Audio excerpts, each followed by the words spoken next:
Hey guys, Johnny Law here.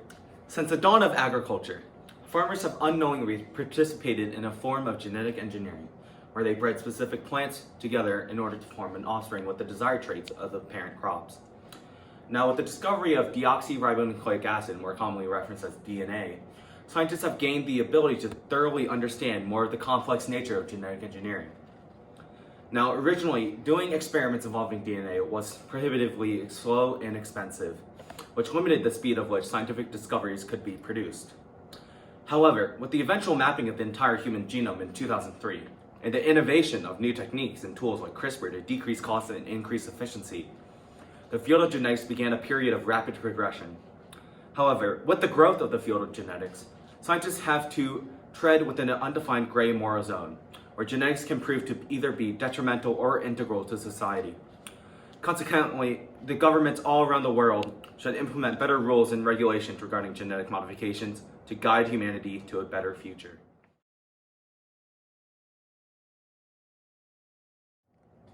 As a species, humans have been genetically altering their food since the start of agriculture. In order to grow crops that were more nutritious and beneficial, ancient farmers made use of techniques such as selective breeding, in which only plants with favorable traits would be used to breed new offspring, increasing the likelihood of that trait showing up. The modern-day corn and banana look nothing like their ancient counterparts. Originally, bananas had little to offer in terms of nutritional value. Seeds took up most of the fruit, and it was by no means as sweet. The product of over 7,000 years of agriculture has transformed the banana into one of the most popular fruits grown all over the world. As communities of humans grew, so did the demand for food. The presence of efficient breeding techniques allowed for some communities to skyrocket into large civilizations built upon the foundation of agriculture. As time progressed, techniques like selective breeding and crossing continued, but relatively recent advancements in technology have opened up new opportunities for genetic modification. Recently, scientists have been using CRISPR-Cas9 to genetically alter their plants. This has allowed for plants to obtain genes from any other organism, including bacteria.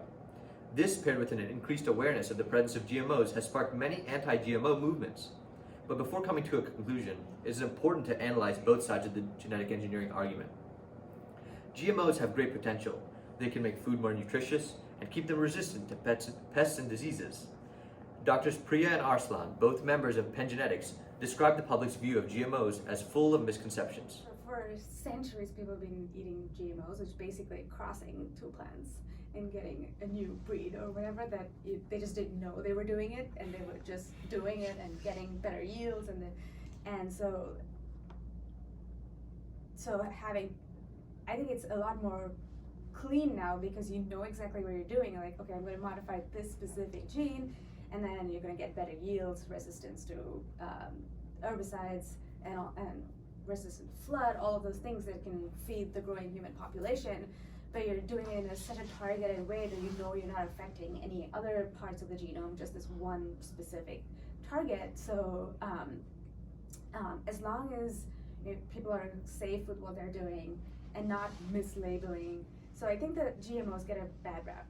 And the other thing is, it is important to make a distinction between the molecular techniques that we're using today to just swipe out one part of the DNA and then insert another part of the DNA. Insert a correct different form of a gene that makes a better yield to what we've been doing like for tens of thousands of years, as that's agriculture and mixing crops and stuff. That's also genetically modified. It's just happening on a faster scale, and we are doing it at much more precision, like Priya said, than it used to be. So. Yeah, so resistant species exist in the environment, right? They happen through evolution. They get a mutation and they're better, and then we just grow. We used to just pick those and cross them, keep growing those, but now okay, so we know the gene that causes the resistance, so then we can use that to make all our crops better and resistant. Clearly, GMOs have many understood benefits, but what causes the public's negative view of GMOs? Both doctors attribute this to a lack of transparency exhibited by large companies such as Monsanto. This creates distrust between the public and scientists, which isn't good for a formula for success. GMO manufacturers need to be more transparent when it comes to exactly what is being altered in their products. In addition, GMOs can and should be used in response to various diseases and pests, but preparing for situations such as this starts with planning ahead. As of now, the genetic landscape of the world's crops is homogeneous. There's little to no genetic diversity between the world's crops. bananas grown in South America are almost exactly the same as bananas grown in Asia. Dr. Priya provides an instance of a disease ravaging a population of crops, the Irish potato famine. So I think so that's not a random thing. So the potato blight in Ireland, I remember a very long time ago, was the same reason, like because they were not, so they were just growing these potatoes from the parent slices and not from seeds. So they just kept propagating the exact same, there was no diversity in so all of the genomes, they were like clones of the same parent, so they kept growing those. So when the blight came in, it wiped out everything. So if they had, in fact, like allowed different types of species of potato to grow, then it would only affect part of it, and this wouldn't have happened. In order to better prepare against situations such as these, the FDA should promote genetic diversity amongst different crops. But humans can never truly know when a disease will strike. In the case of disease, scientists should use GMOs to introduce resistant crops, while the government helps those affected by the crisis. Although GM crops depict a rather clear line separating what is ethical and what is not, animal genetic engineering poses some uncertainty.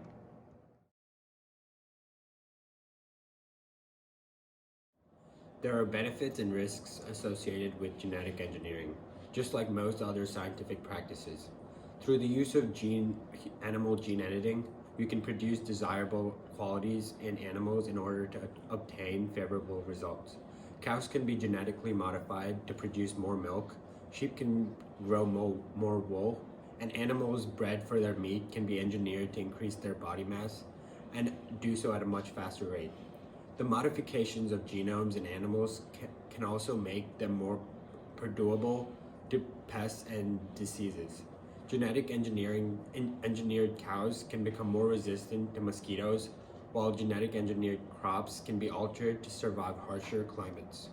Products from genetically modified organisms can have an extended shelf life.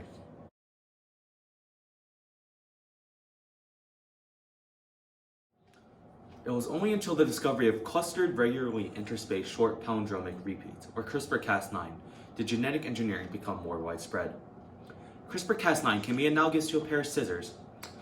The protein Cas9 is an enzyme that is able to cut DNA, while the repeated nucleotides found in CRISPR cause the cell to undergo specific mutations, which allows for someone to target specific genes. Now, with the advent of CRISPR-Cas9, questions are raised within the geneticist community regarding the ethics of genetic engineering. Technologies like CRISPR have allowed for genetic modification to become more prevalent within the field of genetics, raising the important question of not whether we have the capability to edit the human genome, but whether if we should edit the human genome. This important question has been widely debated within the genetics community.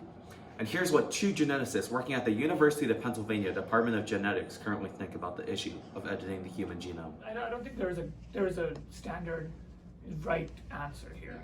So it has to be opinionated. Yeah. My opinion is if it's disease and you're gonna solve that, then yes, go for it. But if it's for physical abilities, making a super baby, then no. But it's very hard to like draw a line.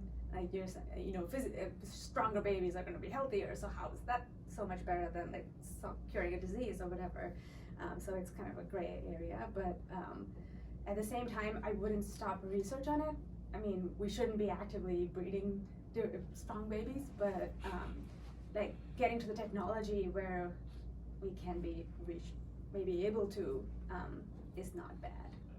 Mixed with that problem is also if this technology does become available, let's say we've researched it thoroughly and everything is fine, the imbalance between rich people and poor people is going to increase.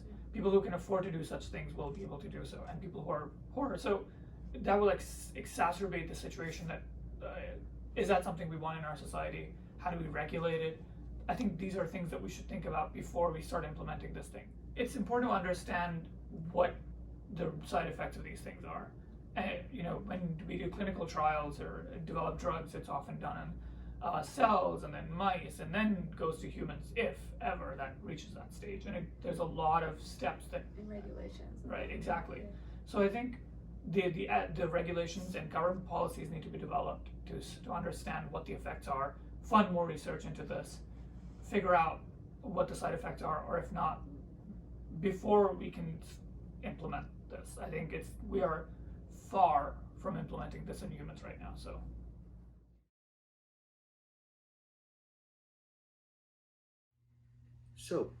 What is the US government doing right now in regards to genetic modification? Well, it all starts with the public, and the public's view of genetic modification is a bit conflicted. According to a Pew Research Center poll, most adults agreed that it would be more appropriate to use genetic engineering to prevent the spread of mosquito-borne diseases, but in contrast, labeled the genetic modification of animals to increase protein production, leading to more nutritious meat, as taking technology too far. While the public still searches for a definitive stance, many different interest groups have taken charge to battle GMOs at the political stage. Groups such as the Non-GMO Project have made their mark, like labeling foods that are certified GMO-free, and their endeavors saw some success with the GMO labeling bill, passed Congress and was signed into law in 2016. Later, an executive order in 2019 was signed to streamline the approval process for GMO crops. Its effect will depend based on how the federal agencies in charge carry it out. But there's another side of GMOs that is sometimes overlooked: its profitability. The GMO industry is a large industry, which companies who make patents on their new discoveries. This can lead to some conflict, as was the case with the court case Bowman v. Monsanto. Bowman, a farmer, had saved some seeds in order to reuse later. This prompted Monsanto to sue, leading the Supreme Court to make a unanimous decision that patented items, including seeds, cannot be taken advantage of without respecting the rights of the patent holder. While the US government has been very influential regarding GMOs in the past decades, it still has yet to make a definitive decision of its rules and regulations regarding GMOs.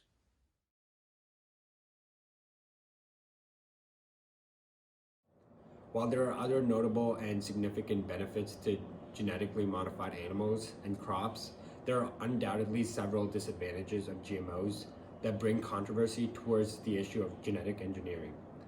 Such disadvantages can be the adaptation of certain viruses and bacteria to their environment, where they can grow more stronger and more resistant.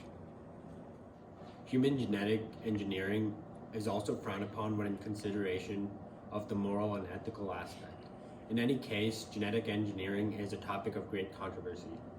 While there is substantial evidence pointing towards the safety of genome editing in the science community, people are still reluctant to accept these views that most scientists share.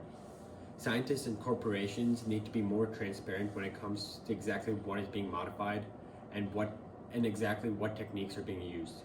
Humans cannot predict the outcome of the situation that arises from genetic engineering. Instead, we must prepare to respond effectively in the hopes of a better future. Ultimately, in light of new issues, the US government needs to expand upon these public policies to safeguard the values of our nation.